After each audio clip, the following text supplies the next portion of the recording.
Heavenly Father, we give you thanks for all that you have given us. Thank you so much for uh, this opportunity to gather together, to be with like-minded, to encourage, to share. And thank you so much for uh, Jeff's information that he'll um, give to us. We're quite excited by using literature, and we just ask for your blessings on that, all that he provides for us this day, and ask for your in every way in Jesus' name. Amen. Mm. And welcome to our others, Shani and Elmer. Welcome. Jeff, after you. Okay. Yeah, thank you, Sandy. It was very nice to hear a bit what Dave has been doing teaching English. And I think we're not a large group. Could we just share briefly who we teach and maybe how we teach? And maybe we could start on my screen, maybe Jennifer, maybe each person can just say a word or two. Jennifer, can you tell us?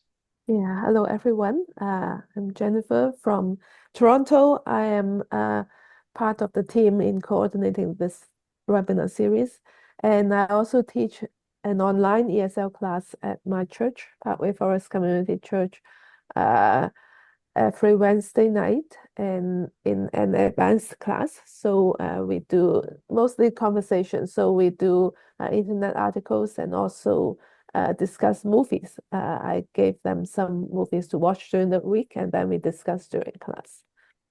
So that's what we do. Thank you. And Sandy? Okay, Sandy, I'm actually living in British Columbia in the interior, but I teach online for the People's Church in Toronto. I also do international students if there is any ESL here in the city, because we have a university here. But I also do curriculum development for the People's Church. So, Jeff, what you do is very interesting. I'm very interested in, and that's all I want to say. Glenna, do you teach, or you're just the tech person? You're Just tech. Tech. Not, I shouldn't say just tech. This is all working because of you. Thank you. And Alan? Hi, everyone. I lead Cooperative ESL Ministries and pastor New Beginnings Church here in Calgary. I lead an ESL conversation group. We do that in person one week and on Zoom the other week. And I'm trying to get a group going online called God Talks, where we study the book of Luke and help people develop their English skills while we do that. Right. And Dave? Yeah, as I was saying earlier, I have an English conversation partner. He's Chinese and is a university student. And so I'm looking for, material that I may be able to use with him. We discuss all sorts of different topics, of course, but literature, English literature, is one that I haven't thought of. So I think that this might be an opportunity to to expand his understanding of English and our culture and his vocabulary. So I'm looking forward to this material. Yeah. Right. Yeah. Marina? Yes, good morning, everyone. I teach benchmarks 3 to 5 at Halton Catholic District School Board in Oakville. And so in my class, it's a big one, 23 students, quite a few Chinese students. I teach a little bit of everything, but always try to choose the material that would lead to the discussion about God, or if they have no clue, at least give them that clue. Even with the holidays, with Christmas, not many people in other countries know or much about Christmas or celebrate. So I choose a material that would speak for it. I've done O. Henry's Gift of Magi, and there is another story in the book, Christmas Stories for the Heart. It's called Exchange of Gifts. It's a very moving story. So, and we read and we do vocabulary and do a lot of discussion. Yeah, just trying to plant the seed that way. Yeah, excellent. Yeah. Elmer? You're muted, Elmer, if you're trying to speak. You may have to get Okay. somebody else for Yeah, the okay. moment. Shelley, could you just tell us what your English teaching is? Yes, I teach professionally for a company in Quebec. I also have 4 clients in Calgary. I have 2 clients in China, and I have 1 client in Toronto. The clients in China and Toronto are children.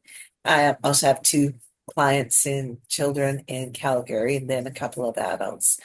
Like the microphone, same as system. And I volunteer Okay, with speaker, same as system, built in. Someone's not got their Okay, go ahead, mic on. Shelley. Keep going, Shelley. Yes, you but also have. I volunteer with CESLM. Okay, and where do you live, Shelley? I live in Big River, Saskatchewan. Okay, who could have guessed that? Okay, great. And Shauna? You're muted. You're muted, Shauna.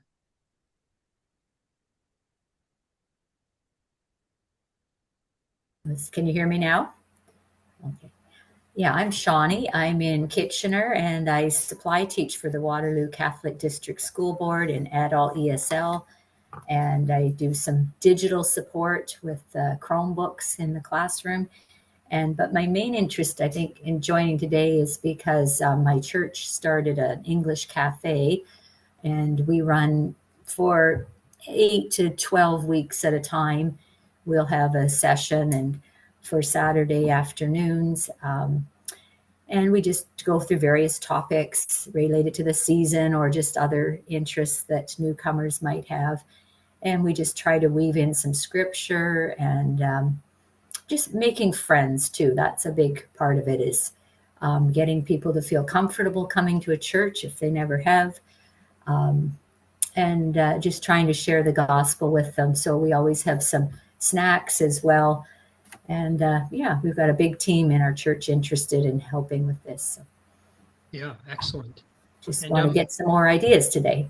Okay, I think you're going to get them. And Okay. I don't know if Elmer, can you tell us what you do for ESL teaching? And can you turn your microphone on?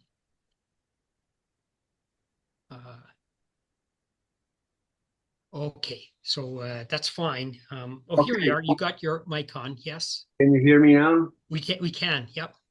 Okay, I was having some problems here with the speaker and stuff. Yeah, I am a bit incapacitated right now. I'm just along here for the ride now. I had a class last year, and then had a bad fall on the ice, and had suffered a brain injury. Oh. So my class was canceled as of March, and so I haven't been teaching. I really miss it. I was just in full force with a group of internationals from several different countries. They were upper intermediate or advanced. So anyway, I haven't been doing anything with them. I am recovering. I hope that by March I will be pretty well normal again. But I haven't been able to teach. So I'm here. I'm very interested in this topic. I was really into that, doing poetry and stories and so on to help them to perfect their, things like rhythm and pronunciation and so on. So I like the topic, so I'm here to listen in. Thank you. Hopefully Yeah. I'll be able to get back into the workforce again and do it. I really believe in it. So it's nice to see all of you. I'll be happy to hear what's going on. Thank you. Yeah, and Cher, we can see that we have an incredibly diverse and capable group of teachers here, and in each of these small sharing that you've done, I think that perhaps we could use literature and whatever we're doing might help us to engage people, teach English, and I think all our heart's desires people would know Christ, and yeah. The literature, I think, could help us. Let me just share a bit of my experience then. I've been teaching for about 20 years. I was an online or on-call teacher at a women's ESL program. I knew quite a few of the students. And so I was one of the few males that would come in just to teach from time to time. And now I'm teaching a couple of times a week in the mornings. And it's a group of students that are in the west side of Toronto. It's women's classes. And we have found over the past 2.5 years or so, we've been taking up some of the great stories that are from Western literature. The students have really enjoyed reading a story, getting engaged in the storyline, and it's brought up issues that have helped us talk about really important stuff. And it started when we had one of our students, a Pakistani woman with 6 kids.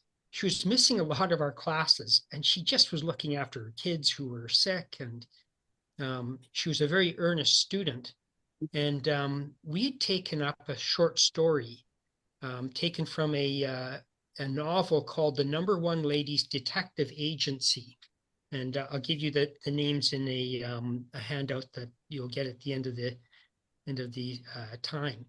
It's about a Botswanan woman from Southern Africa who is a Christian, and her father dies and leaves her 100 cattle, which she sells, and she starts her own detective agency.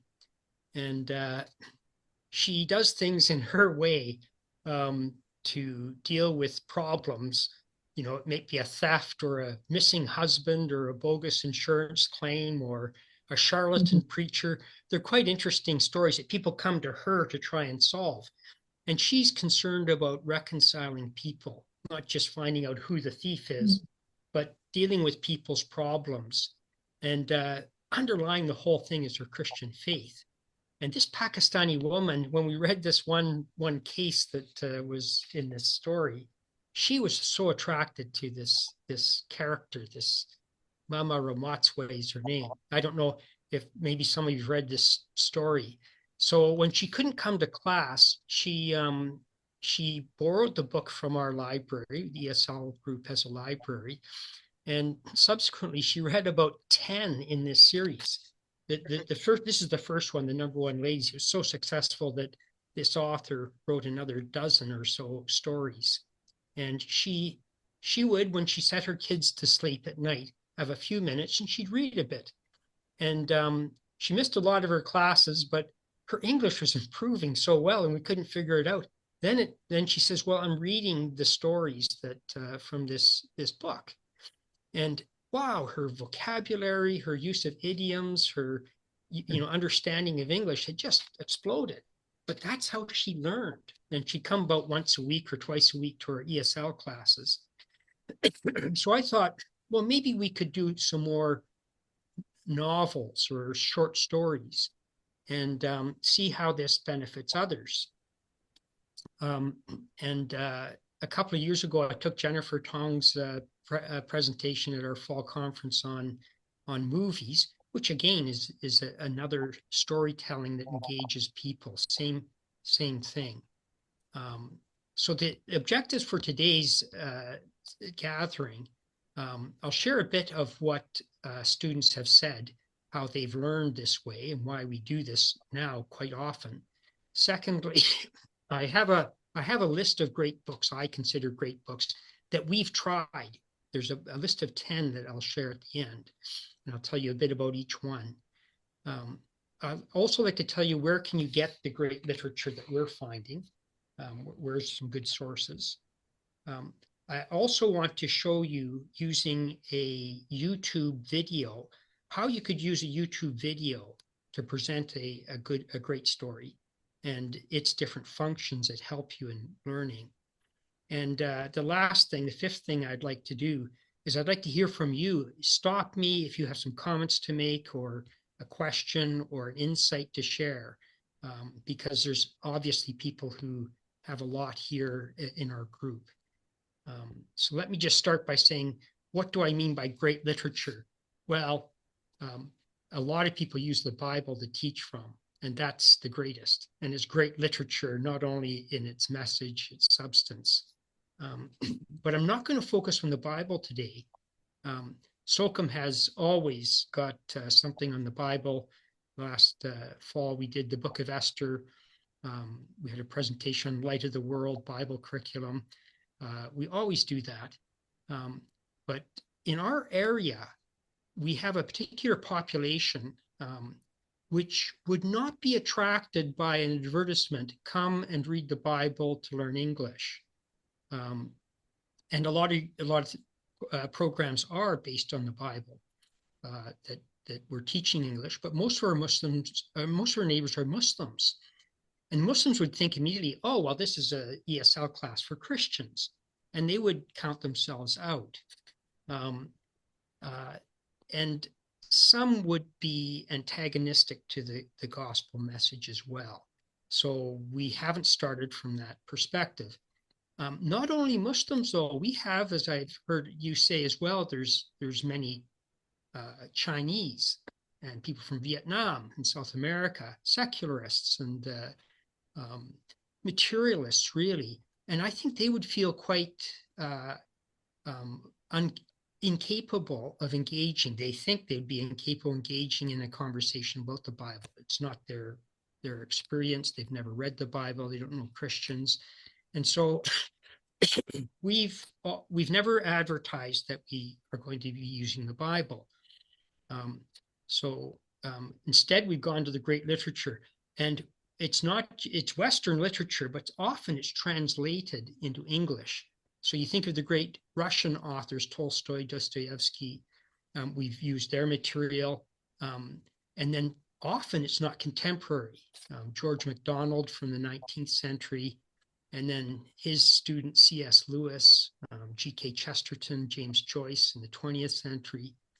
And so we have to, along with our teaching these great literature, we have to say something of the history, the time, cultural things to bring people to understand what's happening.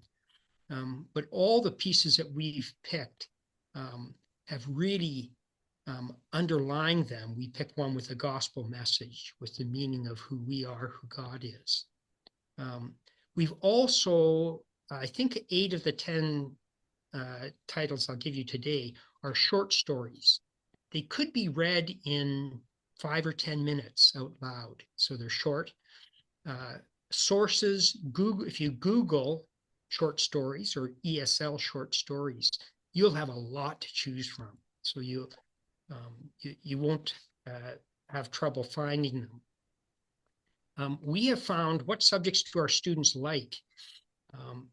Our students are almost all heading families or sharing the leadership of their families.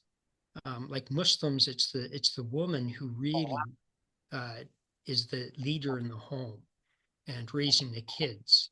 They want to read something that helps them with this type of leadership.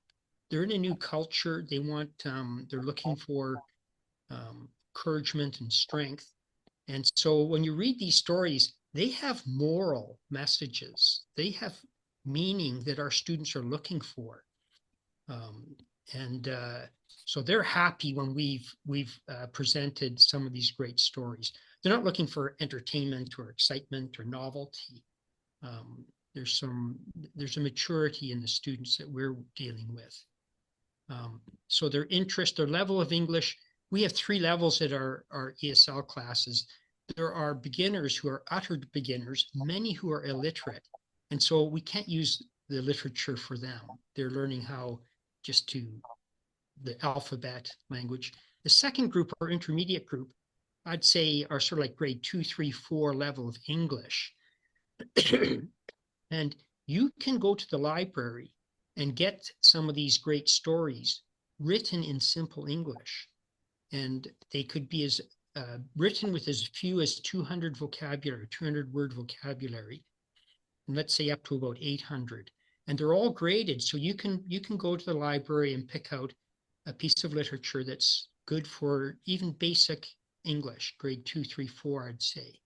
But what we've used, what you'll see today, the pieces we've used are in our advanced class, we call it. And I'd say it's about grade 5, 6, 7, 8 English. And the classics, they can digest them, the vocabulary, new vocabulary, but they can learn it. And this has become a really popular part of our curriculum now, is reading a piece of literature. And again, our students are women. So we started women's classes because of the large Muslim community where we work in Blixen, mid-Etobicoke, west side of Toronto.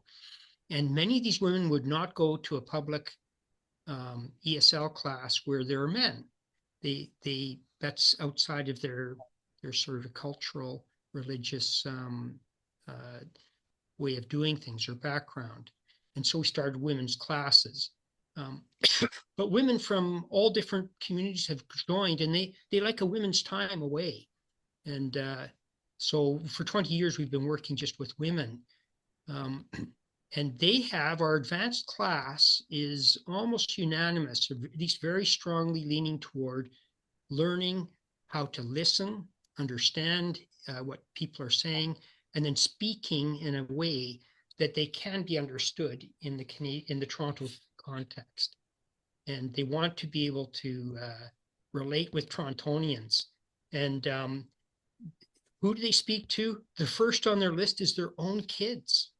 Their children, they can see, are transitioning to English being their first language. And they want to keep that relationship with their children, their children's friends. They want to have that English strength. Secondly, they want to be able to relate with their neighbors and peers, their doctors, the teachers of their kids, employers. They want to do business in Toronto. So those are listening and speaking is the highlight, or their focus. And to do this well, we've recognized that the size of the class mustn't be so large that every student can have a chance to speak and to be heard and to practice their English. So we've kept 12 would be the maximum that we would have. And we're doing hybrids. We have some people coming online and some who are in person. And the subjects that people want to talk about, it often, I mean, in their own culture and their own religion, they want to talk about God much more freely than we Torontonians do, or Canadians. They want to hear about human weakness and frailty. The message of salvation is very open. They're very open to that. The meaning of life and motivation, they believe, revolves around the relationship with God. Redemption. And the stories I'll show you, and I'll point out some of the gospel messages that are in them. And they're very interested in them. Before we started doing literature, the great literature, when I was teaching, about once a month, I'd bring a gospel message, a parable of Jesus. They were the favorite of all the literature that we did. And I could do it about once a month, and no one would question that. I'd never print out the Bible passage, because that would go home, and they would get, some people who don't like the church relating with, let's say, with Muslims, they would complain, and we'd hear about it. So everything I would do with the Bible, I'd write on the board. And so they, if they wished, they could write the story, and they did. No one would let me erase the boards when I did one of Jesus' parables, which again is a very short story. It was something that they could grasp very quickly. And I would always ask them, what do you think this story means? I would interpret it to them, because I found that they immediately, it's interesting, they immediately said, oh, well, this is a story about God every time. And they could see where people were in the story, and their interpretation satisfied me as a Christian. I thought, oh, yeah, that's a nice insight. And many more insights I never saw before. And often their cultures are much closer to the biblical culture of the Middle East and the agrarian parables that Jesus used. So the great literature we're talking about, the messages of redemption, forgiveness, God's intervention and provision in people's lives, faith and the healing of the wounded person. The students loved those stories. And there was never, ever a complaint that, oh, this is Christian literature, or, we're trying to somehow undermine their beliefs. They welcome these gospel messages. And then I started realizing that the authors of these messages were Christians, but often converts late in their lives. And they had a heart for they remembered the years that they struggled and walked without God. And so they wanted to communicate their own conversion. And I'm thinking of Tolkien, Chesterton, George MacDonald, Tolstoy, Lewis. These were all, Dostoevsky, they were all converted in their adult years. And so there is in their messages the desire that others would also follow Christ in their adult years. So they were writing to skeptics, they were writing to God-resistant people, hurting people, and those are our students. And so these are some great stories. Now let me share. I've got a few things to share here, and I'll send this to you when we're through. Let me see if I can open this up. I think I'm able to.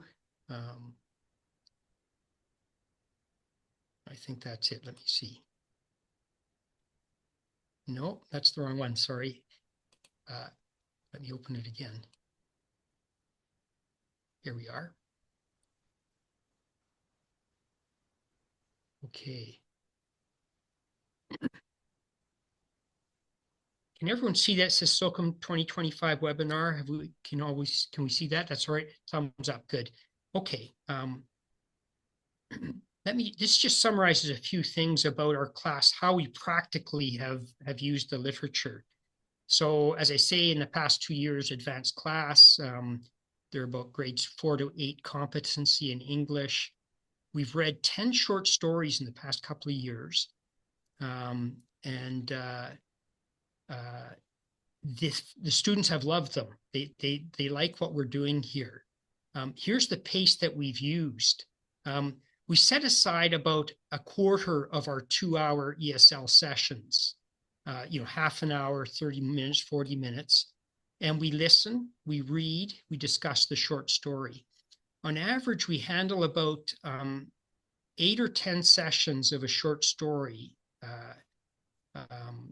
would therefore occur over, we're meeting twice a week, so over a month, we take a short story. And it's a story that you and I could read aloud in 5 or 10 minutes usually, and that'd be a month's work, a quarter of a 2-hour session each time we met. They're hybrid offerings. So we had some people online, but in totality, only about a dozen people. I think you can't go much above that, or else people cannot all be engaged. But this can be done in person, or it could all be done online, or it could be done hybrid. Now, for us, we have 3 to 5 people who live in Toronto, but they're too far from where we do our classes, so they come online. From Tehran, Iran, and from Seoul, South Korea. So quite a diverse group. The in-person people come from Iran, China, Japan, Somalia, Argentina, Ecuador, Bangladesh, and Ukraine. So everyone's a minority in our class. And several are Muslims, we have one Christian. And then we have a couple of converts, new converts to Christ from Iran. So there's some young believers. Now, when you're going to try and find a story, here's a couple of things that you want something that fits your audience. So go to the public library and you can get a simplified ESL version of the story or the original. You can search for ESL short stories on Google. These links will often provide a synopsis, and I'll show you, I'll open up one in a moment, and it'll provide a synopsis of the story. Also, it's interesting to read what people have written after they read the story. And this is sort of like a sampling of how you think your students may take the story. And that's very helpful.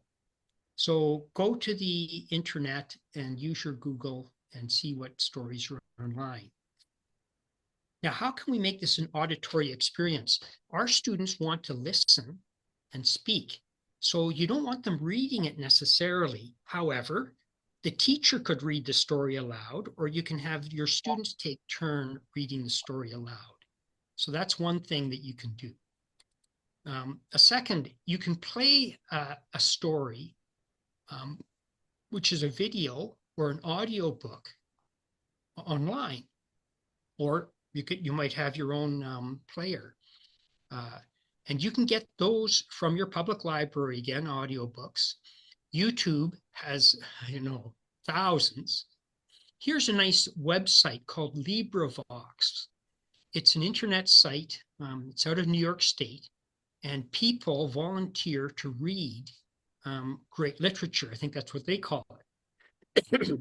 But it's great literature that's in the public domain, which means that it's literature that was written in more than 95 years ago. It was published more than 95 years ago. So that's all your great literature. Again, there's a lot of great literature there. Here's another website, the Christian Classics Ethereal Library. So this is a library of books that lay the foundation of Christian teaching. Wikisource is another one. It's called the Free Online Library.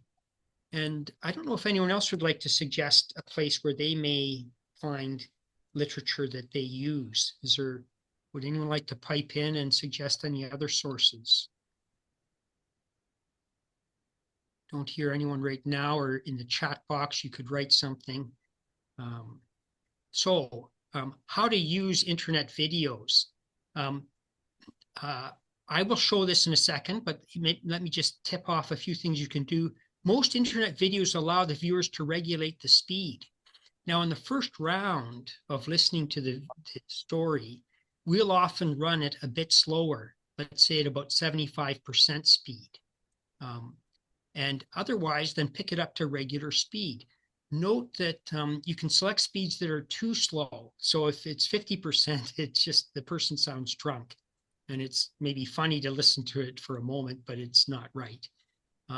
If you have a short story text and you want to find an audio version, if you just write the first line of that text in the Google search or Firefox or Bing, it will often give you a video, an audio or a audio visual of that text. It's not hard to find. The opposite also works. If you have a good audio version of a story and you want the transcript of the written text, just write the first sentence of the audio version into the Google, and you'll find the text for you. That is, if it's not copyrighted, it's now public domain. Now, something to note, the quality of readers on video really varies greatly. And so you'll often get a choice of 5 or 6 readers or audio versions of a story. And it's well worth the time to just check and select the best one. I like to select people with different accents. So your students hear a South African accent or a Southern American accent. So that's good for people to hear as well. A thing to note here, when a story is translated from another language, let's say one of the great Russian or Chinese ancient stories from another century, make sure that the translation has been made into contemporary English, or you're teaching ancient English. If it contains archaic or foreign words and idioms, these will need to be explained. And it's interesting, we had a woman from Ukraine who speaks Russian. So she was helping us a lot with Tolstoy's stories by explaining what many of the words were that were foreign to us. So maybe your students would be a good source of helping you do this. Sometimes, is another thing, is when people do a translation, while they're trying to modernize it and simplify the English, they make it too simple and it lacks interesting words and it becomes very bland. So watch the translations. They're not all the same, and pick one that you think is suitable for your class. So a few suggestions that what we've done in our classes, you can just start by giving an audio and then ask the students to write what they hear. And this gives them a chance to listen carefully, and we call it dictation. And if we have an online or a hybrid class, we use the chat box. And so you can say to a student, Sandy, can you listen to that sentence very carefully, write what you hear, and then the other students pipe in, make corrections. And you can find choice sentences. Some sentences are better than others for them to work on. When you listen, of course, there's questions, examples of grammar, vocabulary, style that you want them to learn from, idioms. In this email, I don't tell you how you could use it, but I think you'll see as you listen to some of these stories, oh yeah, this could be excellent for working on a number of English grammar things. Now, in the second or third round of listening to the story, we often engaged closed captions called CC app. And this means that they're going to give you the text. So they've listened, they've used their ears, they're trying to figure out what they're hearing, and then you can have it written out. And I'll show you an example of that. And they come as subtitles. And you can change the font sizes and stuff like that. We also use an online dictionary, the Merriam-Webster we usually use, or the Oxford, OED. And that will help you with getting spellings, definitions, origins of words or phrases. And when we do this, I think the students are learning themselves, oh, I can do this at home I can do it on my cell phone. And it encourages them to use dictionaries as well. What I'd like to do now is look at, I've got 10 student-approved audio short stories that we've used with some brief comments, and I'd like to show you how we've used them. So let me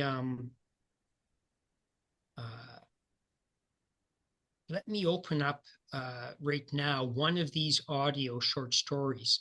Maybe I'll show you which one it is first. Let me go back to that share again.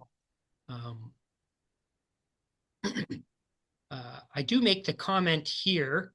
The Holy Bible, of course, is, if you're able to use it, it's great. And there's a very good audio versions of the Bible that you can use.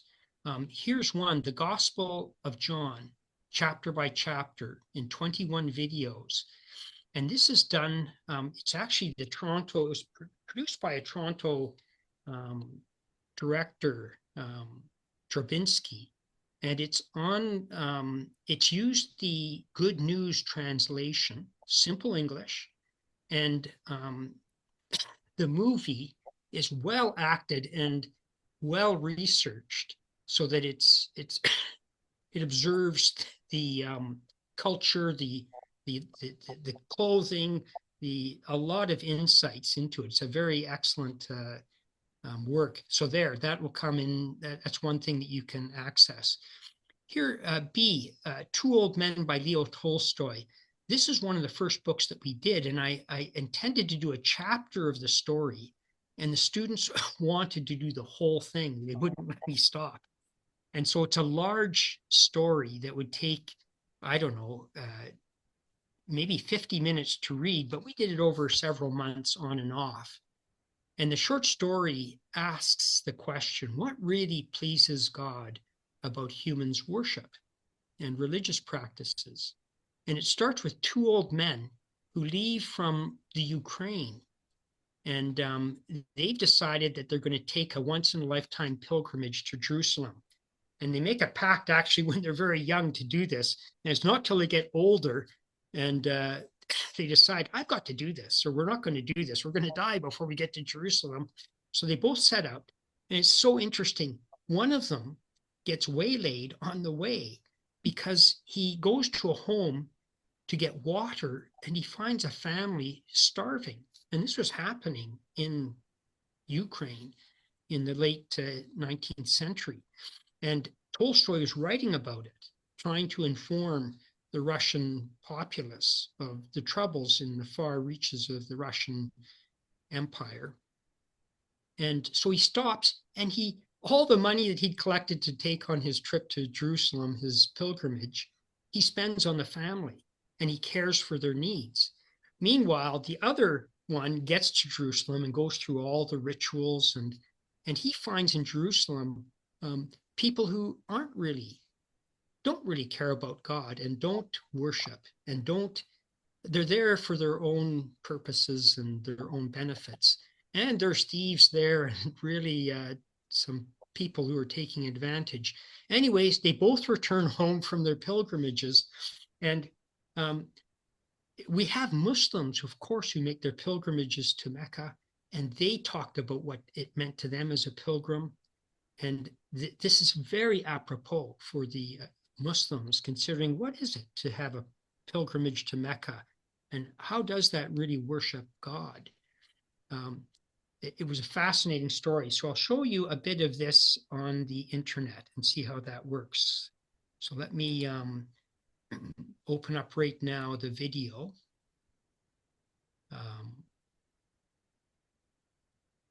And I think I have it. Sorry, I think I have it here. Sorry, let's see if I've got it. That's not the right video. So that's not the right one. Just a moment here.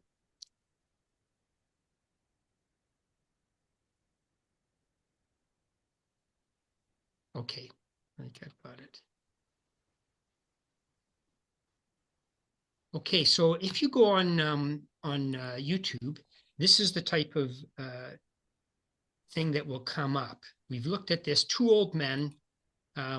It's Two Old Men, a story by Leo Tolstoy, written about the third quarter of the 19th century. And you can see, I think you can see now just a blank. Let me just open this. Now, can everyone see the picture of two old men there? I've got everyone? Okay, thumbs up. Let me just show you a few things here. It has an introduction, and this is what it would sound like. Two Men, Spiritual Story by Leo Tolstoy. Okay, the closed captions are on there. I'm going to turn them off because we want to listen for the first part with the students. A few things to note here. This sort of cog here, where my hand is hovering over here, this allows us to change the playback speed. Now, the normal speed, 100%, is a bit fast for the first time. So I change it to 75.75 speed. Okay, let's go back to it. I perceive that thou art a prophet. Now, what we're listening to, does anyone recognize that? The woman saith unto him, I perceive thou art a prophet. Do you know your Bibles? That's the woman at the well. Okay.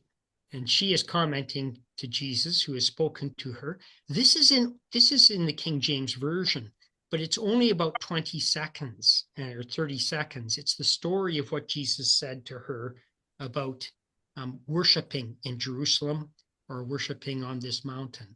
Let's listen.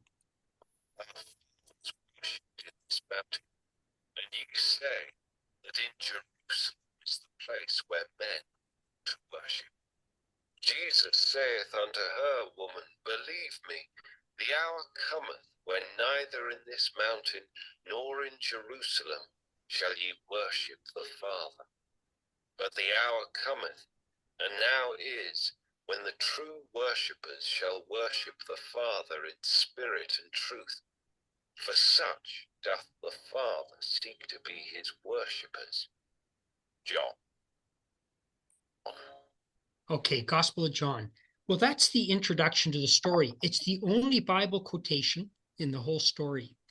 But it's now Tolstoy takes that story about worshiping God in spirit and truth, and that becomes the meaning of this long short story. Now, as you go down here, you have this resource where you have a synopsis of what the story is. So the master storyteller Tolstoy provides an insightful look into two men who go on a pilgrimage to Jerusalem, but different perspectives emerge. Consider a classic in the Tolstoy's genre. So that's an introduction. More interesting might be is to go down further and you can read what people have commented on, having listened to the story. And it's quite insightful to see how someone would hear the story. And you can read a few of these. This was quite nice here. This professor, I was a professor of literature for many years, now retired. My specialty was poetry of Spain, but I've read and enjoyed the literature of many countries, many writers. This wonderful piece I've never read, but I'm very glad I've listened to it now. What a shame that young people don't read much anymore. So there's a comment of a professor. But you can go down here and read from different countries and different perspectives, what people have. And this is, your students can read this too. You can say, let's read a comment. Let's see if we understand what it says. Okay, now let's go back to playing this story. To start and stop, you can push that triangle, or you can just push the space bar, starts and stops. Note here, this is the time, 40 seconds. This is where we are right now in 51 minutes. So you can repeat and replay something. Here's the start of the story. There were once two old men who decided to go on a pilgrimage to worship God at Jerusalem. Now I'm stopping after the first sentence, and you can find students and say, Elmer, you're going to listen to the next sentence and try to repeat it. And so you hear it once isn't enough, but you can go back by scrolling back on this little red ball will take you back anywhere in the story, and you go back to 40 seconds. That's where we started. So I can go back to 40 seconds if I'm very careful and start again. There were once two old men who decided to go on a pilgrimage to worship God at Jerusalem.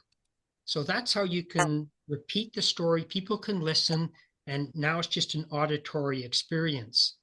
On your keyboard, you might note there's up and down and left and right keys. There's a little arrows, an up arrow, a down arrow, left and right. If you push right or left, it advances by 5 seconds. So I'm going to go back 5 seconds to 43 and push the button again. It goes back to 38 seconds. So that's another way you can control when you're going to listen. Now, here's another thing that's optioned in this, another option here, application says show transcript. If you click on that button, look what happens on the right side of the picture here. We now have the transcript, and I'll just enlarge that. So there's another way that you can later, if you want to read it, this is the transcript that is provided. And you can go up. Now you can just simply push on 7 seconds, it'll start right there. That's the story of the woman at the well. 13 seconds, it picks up in the story here. 21 seconds, 28. So each, as you proceed along, you can find the place where you want to start. And this is the end of the reading in the Bible and the start. I just click on 38. See, I don't know why that's not. Jeff, just a question or maybe a comment. Yes, do you like the auto-generated transcript? I find it sometimes very incorrect. It's always full of errors. Yeah, I don't like it.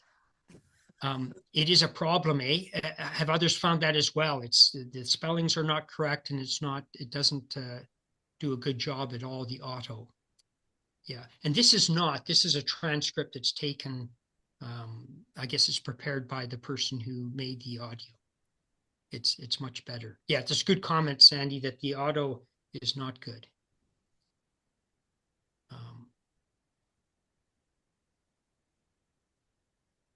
Okay, so there's an example of one of the stories that we've done. After, of course, when you've done the audio section, then you can put on the captions, and they're helpful. I think the captions are very helpful for the students when they want to do the reading. And let me just show you what the captions look like. I didn't show you that. Let me see if I can do that.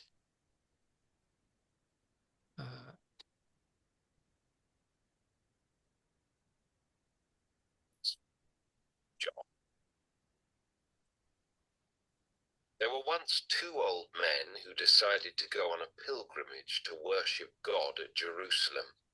One of them was a well-to-do peasant. Okay, so there's what the captions look like at the bottom. That's another option.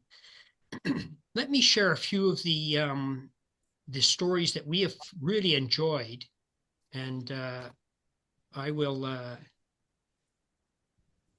just a moment here. I'll show you. Go down a list. We have 10 stories that we've listened to and read in the last 2 years, and let me just share some that are really excellent. I think these are the students' choices. They've liked these. Elias, here's another story about from Leo Tolstoy, and it is about an old couple who have done very well in life, and then they've lost all their wealth, and they're hired out to a wealthy family as servants, and they are a couple who have grown very close together after having difficulties in life. They've lost a child, another child has alienated himself, and at this wealthy man's home, he's invited his local friends, and it's a Muslim area, but this couple are Christians, and the Muslim comments, "Did you see that my servant who just walked by the door?" And they say, "Yes, we saw him." "Well, this is Elias." And they don't, "Well, who's Elias?" "Well, he's the man who owned 10,000 camels and square miles of land." "Not Elias, that's him." And he says, "Yeah. Well, what's he doing here?" "Well, he's my servant now." So the Muslim man calls Elias in, and he says, "Elias, I want you to meet our guests this evening, and I want you to tell them, about what matters to you in life." And so Elias and his wife speak to this party. It's a fascinating story about relationships and what is important in life. So you have Muslims, you have Christians, you have men and women, rich and poor, wretched and blessed people in the story. And Tolstoy's using that to talk about what matters. The third one we did was called 3 Questions by Leo Tolstoy, another short story. Sorry, Jeff, to Yes. interrupt, but we're up to an hour. already. Are we? Okay, you're right. Okay. And I want to value everybody else's time frame here as well. Very good. So I will send out, or someone will send out the 10 stories I recommended, and we will just, you have an option of looking at those and clicking on them. Both audio and text are sent out to you. So sorry, we've gone on, but Sandy, I think we'll have time for anyone who wishes to ask any questions, make comments after this hour. I think we have some time. Jeff, I understand you will send us the titles with the source where to get them, right? Yes, yeah. Yeah, thank you very much. That's very helpful. Good. Okay, I'm going to send you a link on chat for everybody. It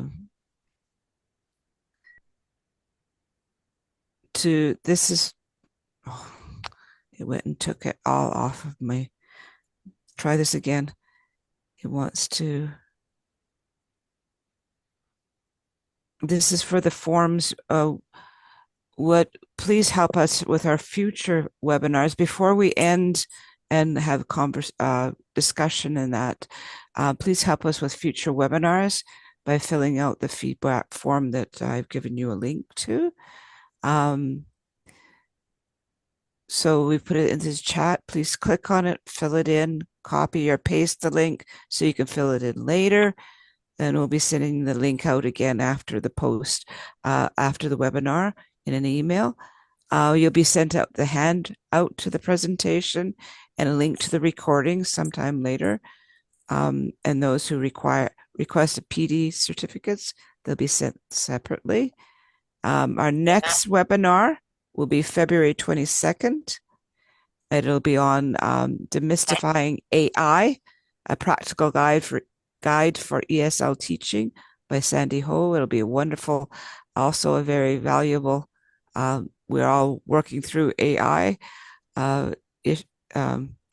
things, and registration will be open at the beginning of February for that.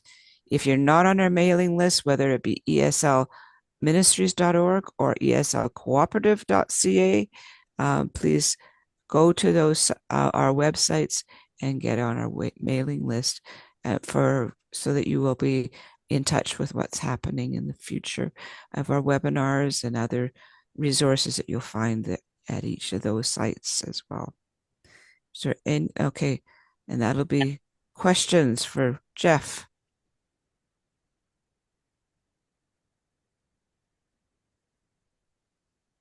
I want to say thank you to Jeff.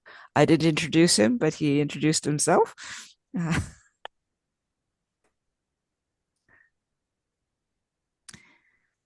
had lots of questions, Jeff, on how do you find transcript and the video, the connection. Sometimes I was finding it's hard to find that a good connection between ones.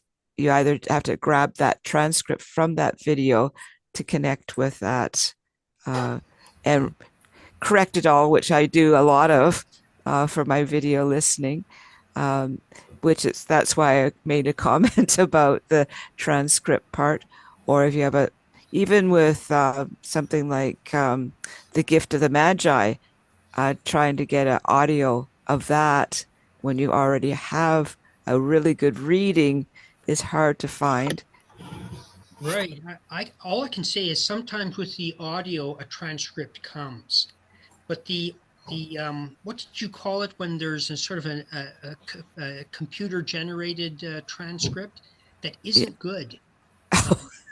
They can be terrible. However, yeah, some people who do an audio reading provide a transcript of what they've written. Now, like the Russian stories have to be translated into English, and there's many different versions of these great Russian stories. But if you've got an audio and you listen to the first line and type that first line into a Google search, it should give you the same translation transcript. That's what I found, Sandy. And I've had success at that, but I don't rely on the computer generated captions, subtitles. They're pretty bad. I agree with you. But you can find that if you, and the text I've given you, like the 10 stories I've given you, you'll see both the audio and the transcript, and it's a good transcript. So I've been able to find them. You have to search it. You have worked very hard at doing that. I think Marina's going, yeah. You've worked very hard at finding all that material and appreciate that very much. So, any other questions?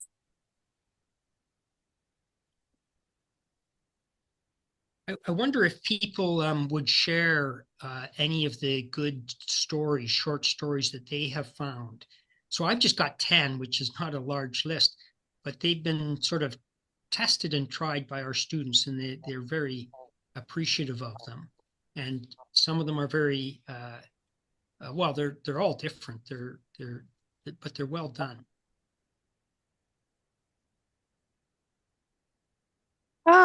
Quick question. You said you guys have read some George MacDonald? Yes. Which of his stories? Because I know he's got some fantasy short stories. Yeah. Like The Light Princess, or do you go for the hard romance ones? No, yeah, The Light Princess is nice. We didn't do that. We did one. I didn't put any titles there of George MacDonald's. My goodness, I'm trying to remember the names of them. They're each one of George MacDonald's, if you know the author, is every story is different. You can hardly believe it's the same author, I think. But we did one, and they're strange. There's always a strangeness about them, but it did not repel students. They thought that they were very, they're very insightful and wise stories. But I can't, sorry, Glenn, I can't remember the title. I remember the stories of a, if I told you the story, they're short stories. George MacDonald did so many, you probably wouldn't recognize. Sorry to interrupt. Somebody is using their keyboard, and we could hear you quite well in the background. It's kind of. So there's Christmas stories. We read a Christmas story of George MacDonald, which was well, I don't want to tell you the story. It's called The Christmas Story, I think.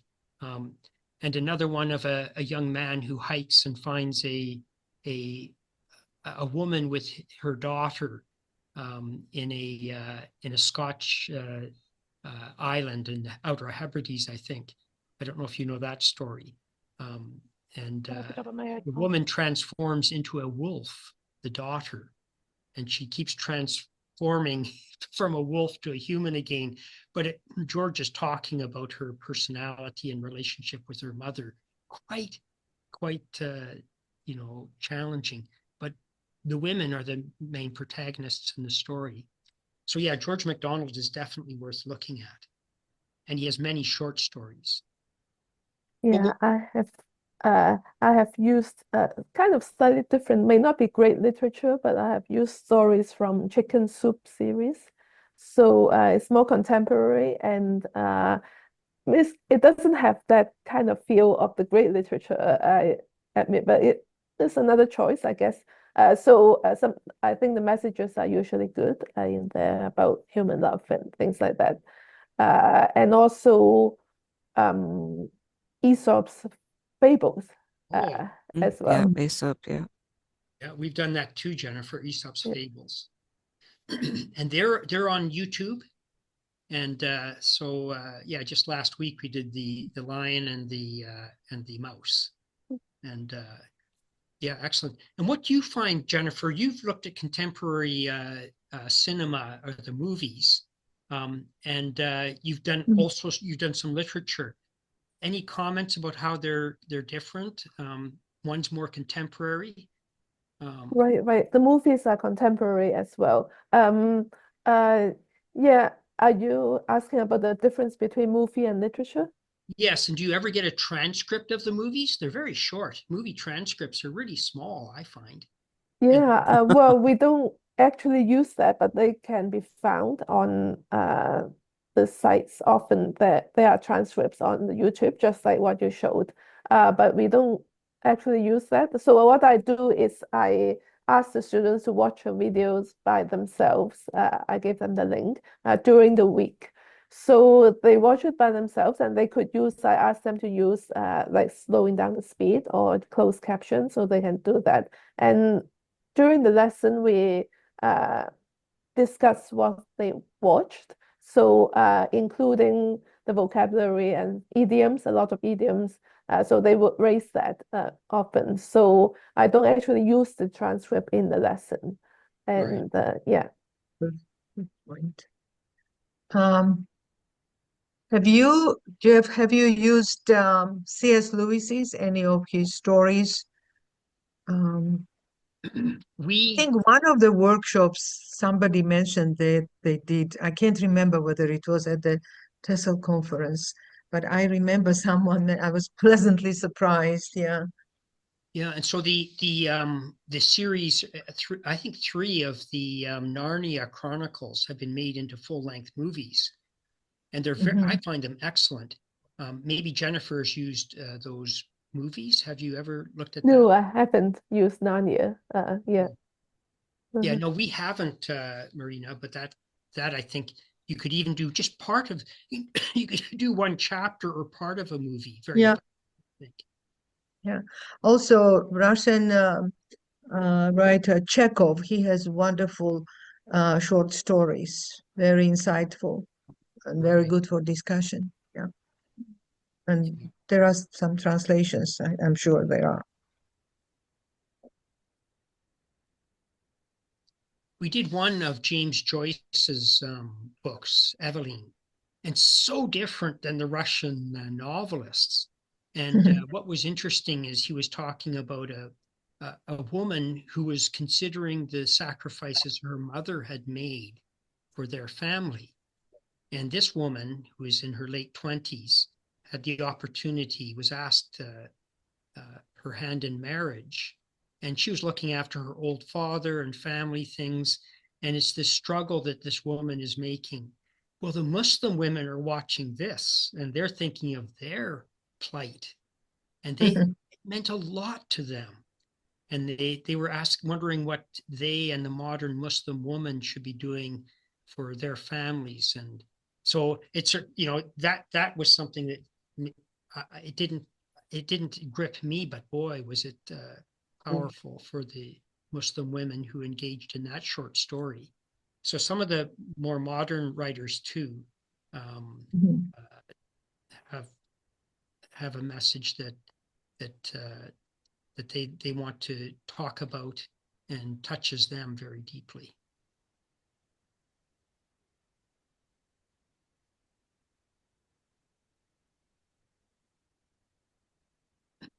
I know we had, I think one of the participants talked about their conversation gathering for conversation. Shani.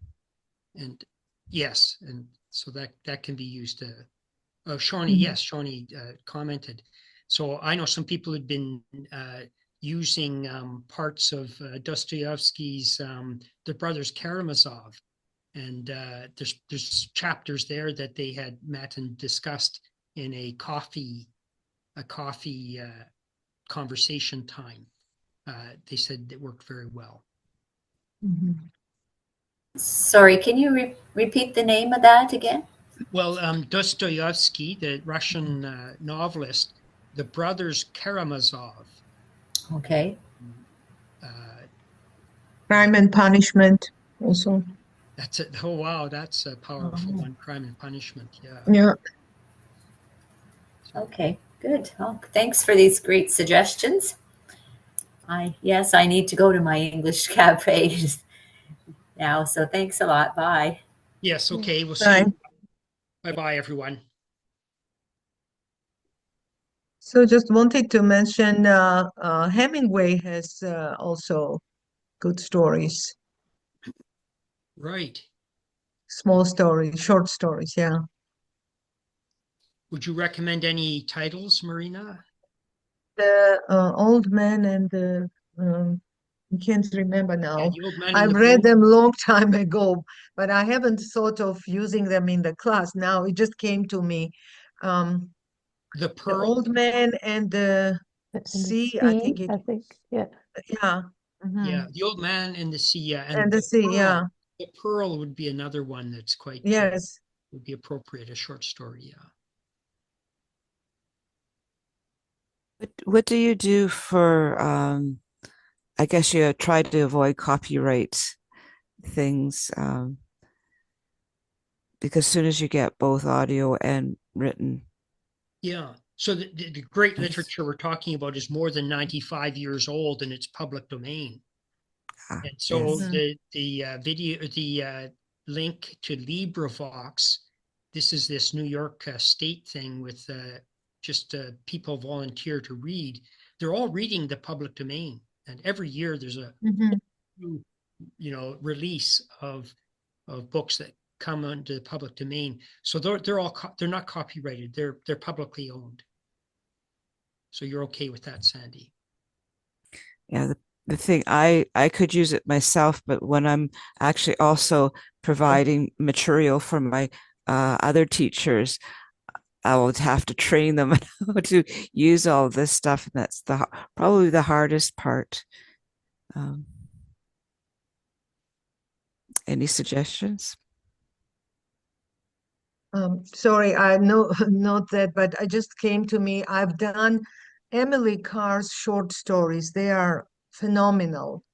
Mm. They are literally half a page or one page, but so much to learn about native culture and also see so much pain and suffering.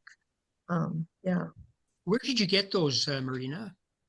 I think I got it in the library, the book about Emily Carr, and it was a bio, and then there were some stories, and I just made the copies of them, and I used two of them. Um, got the titles. Oh, I should pull them out. So Yeah, I yeah, they would. are very. And then couple years ago at the National Art Gallery in Ottawa, there was that little book, um, her sketches and short stories, mostly about the dogs. It was very, very good one. Tiny, tiny short stories. Let me see if I think I know where I have it. Just give me a minute. Well, that's very interesting. I'd like to follow that up. Do you all know Emily Carr? I think she's one of Yeah. Canada's greatest painters, but she's written, is it the book Hundreds and Thousands, I think is one of her books. She's written a couple of sort of large books, and she believes in God. She's a Christian, and maybe that's why she hasn't been given, I don't know, much recognition for her writing. And she had very good relations with the First Nations people, very long association. So that's interesting. I'm going to look for her short stories. I didn't know that she'd written those. That's a great tip. This is the one. Here we are. Emily Carr and her dogs, but this is not about natives. It's in another. If you find a big book on Emily Carr, it's her bio, paintings, and also the stories. Wow. Yeah, I'll look those up, Marina. That's a great tip. And Canadian content as well. It's nice. Yes, yes. And a woman for our women's class. Yes, definitely. And she didn't have easy. Her life wasn't easy. They would identify as well. Yeah. Yeah, excellent. This encourages me for I usually do documentaries or information kind of readings and audio, whether it be YouTube's and that. So having stories is going to be really quite a change for me, because I usually, whether it be going to the Veterans Affairs and getting their newspapers for remembrance times and getting a lot of those articles for my students to read. I can do it online.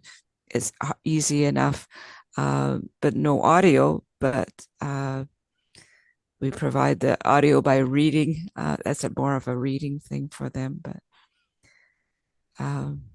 there's so many opportunities there. I think others might know this. I'm not trained at all in English, but the great writers, their style is so simple, and the vocabulary is so simple, and the words seem so small, but it's how they put them together, and the idiom Masters. just masterful.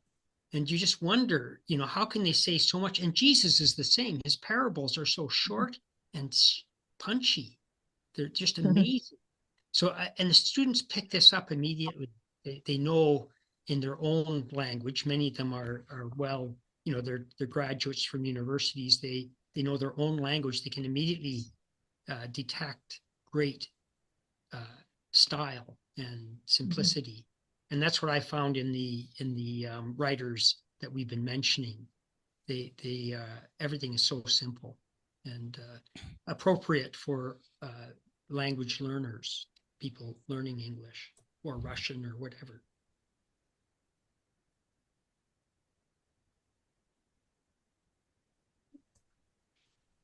Sandy, what were you asking a few minutes ago? Oh, I was just asking, how do you, maybe I should just follow Jeff's example, but how do you teach another person, another teacher, how to do this type of reading and listening skill with the great literature is what I was asking the question of how, because I'm doing this remotely, I don't ever have a chance to teach them. So I have to write it all down in some kind of format. So, Sandy, you mean using the technical stuff? Like how do you open up a video? No. But just no. okay. No. I've got teachers who will use videos or audio material, and some that won't do anything. They'll just do paper type of thing, and reading with their students. There's a variety depending on their age and their abilities. Some love their tech, and some surprise me with their tech ability. But I'm saying I love to use literature for them to use as lesson, because I'm still lesson planning for them. How do I present this to them to say this is a good way of doing this? And don't worry about, because we usually do a topic a week, whether it be housing or food or whatever other, like almost like a CLB program in that terms of topics and that. Right. We're still actually recording. I didn't realize that. You can stop the recording. Let's just pray and ask the Lord to close this, and then we will, if you have other questions or any comments, we can go from there. Thanks, Glenna. Heavenly Father, we give you thanks for this chance to gather together, to learn anew and to bring together ideas of to reach out to our student with your love, your grace, and your mercies. Not necessarily always from the Bible, which the word is the best. Your word is the best.